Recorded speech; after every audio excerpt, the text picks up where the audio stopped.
Honourable Nikki Wagner. Thank you, Mr. Speaker. It's been a significant week for New Zealand, and it's only Wednesday. On Sunday, we had the 4th anniversary of the Canterbury earthquakes. Yesterday, we made the commitment for our defence forces to train in Iraq. And both provide us with an opportunity to reflect on being a Kiwi, what we value in New Zealand, and why we need to protect our people and our quality of life. Rebuilding Canterbury, so it's a great place to live and work and raise a family, is one of the government's priorities.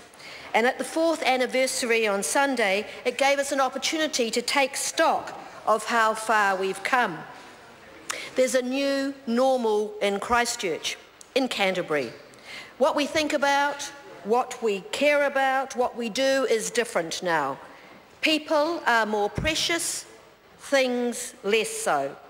We take pleasure in the small things like a smooth road, things that we took for granted in the past.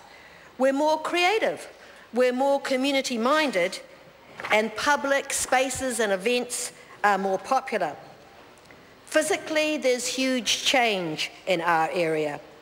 When you look, you can see building everywhere. Roads are being repaired, houses built, suburbs recreated, and the central city, newly focused on a cleaned and restored Avon Otakara River, is coming alive. The anchor projects are taking shape, business and organisations are returning to the town, and there's a real buzz of activity.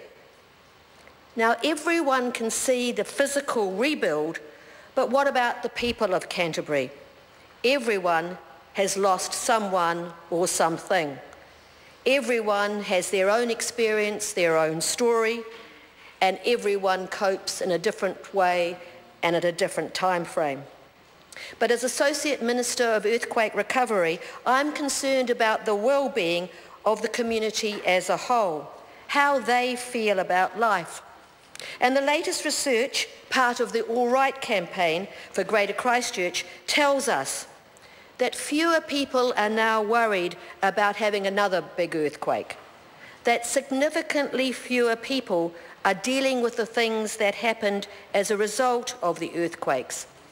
But in terms of well-being and community, respondents feel better connected to Greater Christchurch, and more respondents reported regularly giving their time to help others.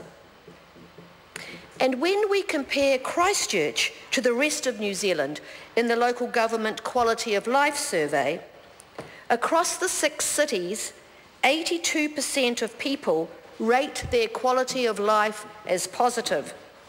And in Christchurch, it's 80%. And in those 6 cities, 17% of people feel stressed most of the time. And in Canterbury, that's 19%.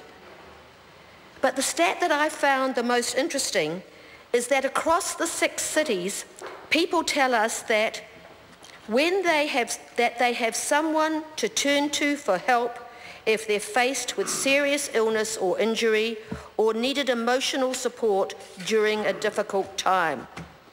In those 6 cities, 92% of people feel that, but in Christchurch, it's 94% of people. So we do stick together. We are supporting each other. So we've made some progress, but we've still got some way to go. But I think we are seeing a benefit of how people feel engaged and are participating in our community. In last weekend alone, as well as the memorial services in the city, we had the Cricket World Cup, a well-patronised fun run, disabled surfing, the ethnic communities had a soccer tournament, the Chinese New Year celebrations, and that was all on top of our normal events. Cantabrians are out and about and enjoying themselves.